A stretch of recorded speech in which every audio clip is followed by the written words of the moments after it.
So it all started with one critical moment in my life that fundamentally changed how I viewed money. When I was 25, I took this solo trip to Japan. It was a 2-week thing and it was my first time traveling alone ever. And so the trip came after a really intense period at my job. I'd been given a ton of responsibilities and I was working nonstop towards getting my first promotion at this company. And honestly, I remember that I was so burnt out. And so on this trip, I was on the Shinkansen, which is what the bullet train is called, going from Tokyo to somewhere in the West. And I had a lot of time to myself when I started reflecting on my life because I'd had such tunnel vision on my job since graduating from college that I'd never taken the time to look at the rest of my life. And so I sat on the train reflecting and I started writing down my life goals. And I started realizing that I had no goals in my life that weren't career oriented. All my goals had to do with my job, but not with me. I looked at the list and I barely recognized myself. And at the time, I'd also been reading this book called The Millionaire Next Door, which was giving me a new perspective about money. And it made me realize that I wanted to view money as a way to achieve my goals,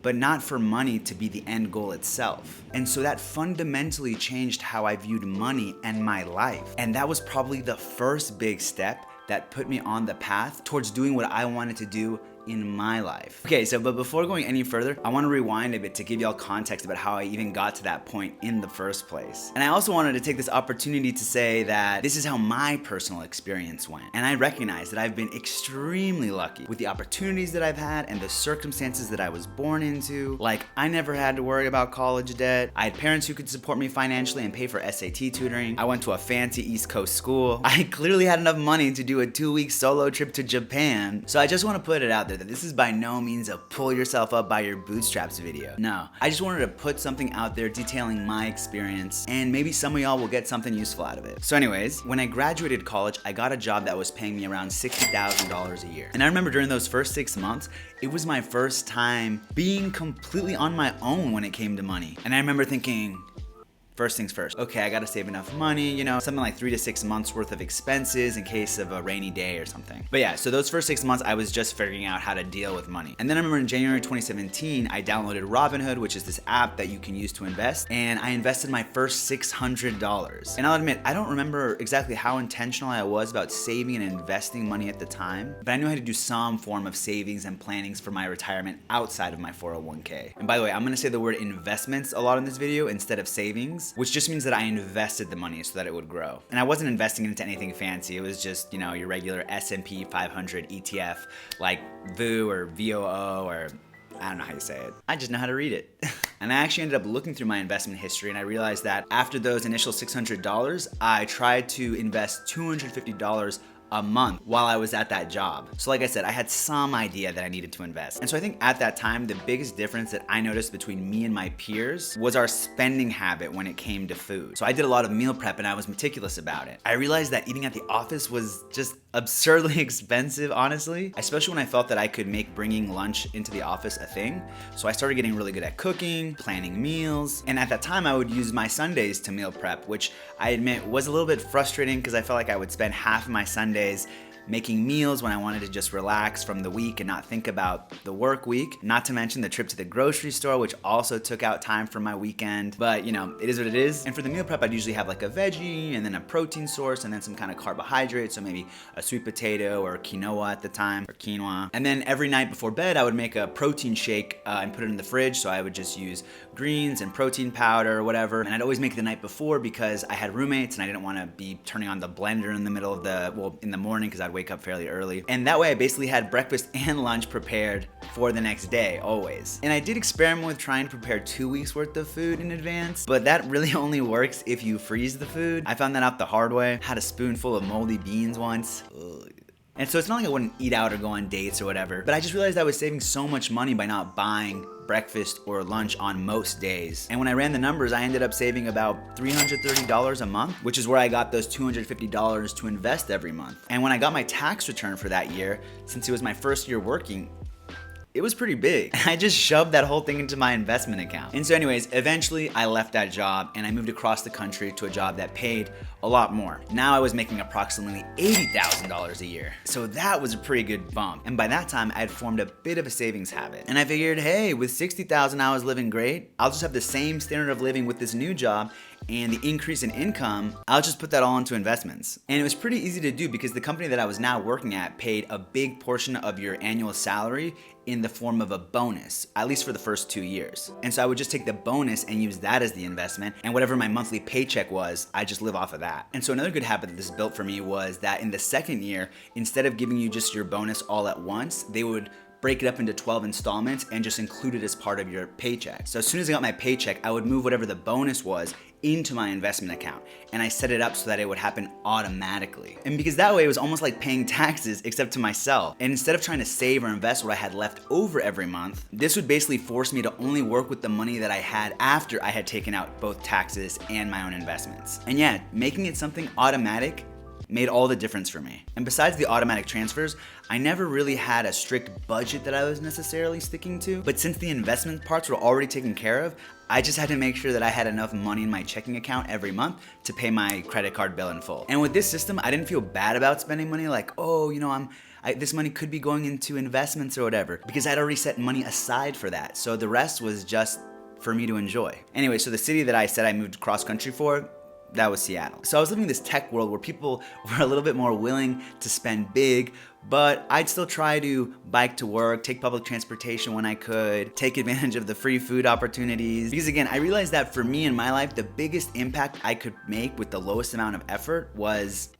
not eating out, especially for breakfast and lunch. And even when I was going to the office, I could always go out with my coworkers to pick up lunch or whatever and then eat it in the cafeteria of our office. So it wasn't like I was missing out on the social aspect either. And another thing that really stood out to me at the time was a lot of my friends would literally go out to dinner every night, or at least go to a place called Fremont Bowl, for example, for those of y'all who know Seattle. And that would run them about $10 to $20 a day for dinner. And you know, that adds up. And like I mentioned earlier, I'm not against going out to eat. And like I went out to eat with people as well. I just tried to strike what I thought was more of a balance. And for me, that made it so that the times that I did go out with my friends, I really enjoyed it. And I remember hearing about my friends in New York spending about $100 on a dinner being normal, and then going out for drinks and spending like $100 on a night out as well. And so on one hand, Seattle was definitely not that expensive, and it didn't really have as much of a culture of going out to these big dinners and going out to the clubs as much. And as I'm sitting here thinking about it, I don't really remember going out to that many bars or clubs when I lived in Seattle. It was more house parties that I would go to, and weekend ski trips, which of course did come with their own set of costs, but those tended to be more planned, so I could take those into account when I was thinking about my monthly spending. And I want to be clear that I'm not trying to criticize people who do spend their money going out to the clubs and going out to eat at nice restaurants. I'm saying that's an area in my life that differed from theirs. And it was around this time that I made that trip to Japan. And so it was a solo trip, so I downloaded a lot of books, which I read on the trip. And so that too contributed a lot to the reflecting that I did on the trip. And so the book I mentioned earlier, like I said, it gave me a really different perspective on money. It made me realize things like the dollar that you earn today is the most valuable dollar you'll ever earn again, because of how much it has the potential to grow if you invest it. And the book also gave me a lot of tips for how to think about money, like seeing money as a tool to help achieve your goals, living below your means, and most importantly, I think, to make some kind of plan, have some kind of plan. I remember that the big takeaway for me anyways was even a little bit of planning, like just spending 30 minutes a month thinking about your finances,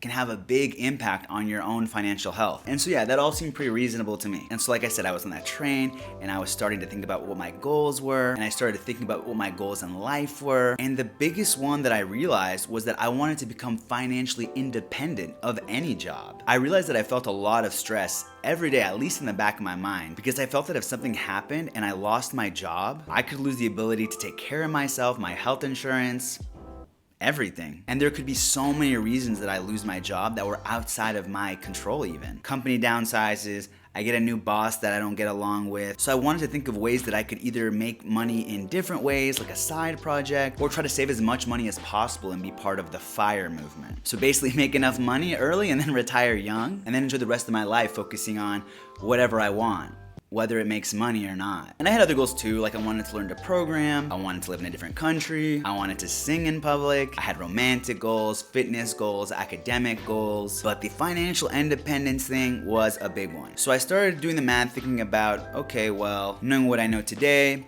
I'm living a pretty amazing life with all my needs met and then some. I mean, like I said, I was on a 2-week solo trip to Japan. So I was trying to figure out how much money would I realistically need to have to retire early or to just stop being so dependent on my job. And so I figured out what that number was for me, and I set a yearly goal, like I want to invest X amount every year. And that'll help me get to a place where my money can grow on its own. And then I could either get a lower paying job that was more chill, I could get a part-time job, or I could stick in similar roles and not worry so much about getting promoted or anything like that. Basically getting to a point where my job wasn't as important to my well-being. And so the numbers I came up with also weren't like absolute, never change these figures. It was really meant to be something that I could revisit every year and see, okay, am I still happy with these goals? Do these goals still make sense for me? And so after running those numbers, I started increasing the amount that I was investing every single month. But still, I don't want y'all to think that I was living this frugal hermit life or anything like that. I was just becoming a lot more intentional about where my dollars went.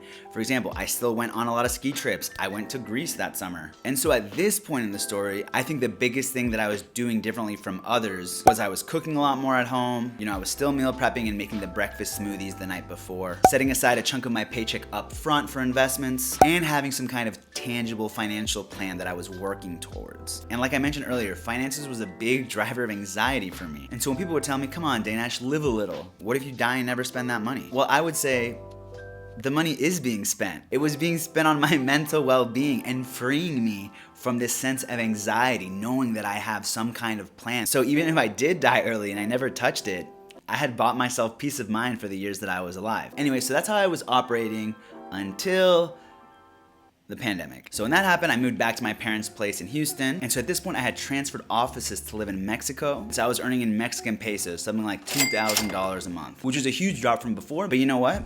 I wasn't paying rent and I had basically zero expenses for over a year. So that was huge. But the real kicker is that part of my package when I first joined my company was that they give you stock. The thing is, my stock value had literally quadrupled since I joined. And it's funny too, because when I joined the company, they said, you're getting the stock at an all-time high. You missed the huge growth. And so it was shocking to see how much it still continued to grow. And another piece of advice I got from a coworker was to never hold your own company's stock.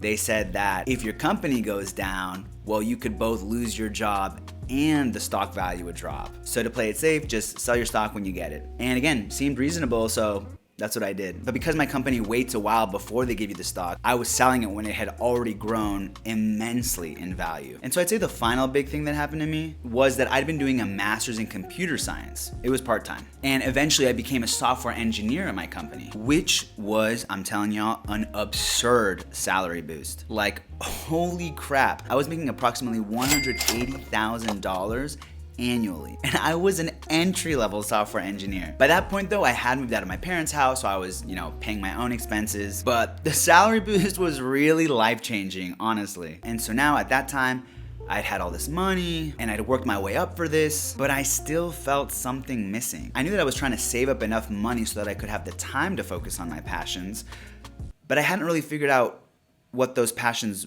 were. I'd spent time in my 20s learning how to dance salsa. I don't dance salsa anymore. Going skiing. But it wasn't until the pandemic that I went vegan. And I realized that's a topic that I was really passionate about. It felt like it was something that I wanted to invest time into and talk about and raise awareness about. And on top of that, I'd always wanted to take a big risk in life. I wanted to be my own boss, own a project, and look back on it and be proud of it. And another thing was that I always loved singing, but I'd never given it the time and attention that part of me deserved. And I had made this YouTube channel focusing on those things. And I thought, you know what? Let me see if I can make this work. So I started crunching the numbers, trying to see how long I could survive with the investments and savings that I had amassed up until that point. And I realized that it was enough to last me a few years, especially if I relocated away from a higher cost of living area. And so yeah, I decided to give it a go and follow my passions. And I figured if I failed, I was lucky enough to always be able to go back to an engineering role. And I feel really lucky that I was in a position to be able to invest as much as I did in my 20s, which led to this gift of being able to not work at a company for a few years and see if I can follow these dreams of mine. So anyways, y'all, that's how I did it. That's been my personal experience. I hope y'all enjoyed this video and were able to get something out of it. In any case, don't forget to take your B12 supplement. If you've made it this far in the video, I recommend liking and subscribing, and I'll see y'all in the next one.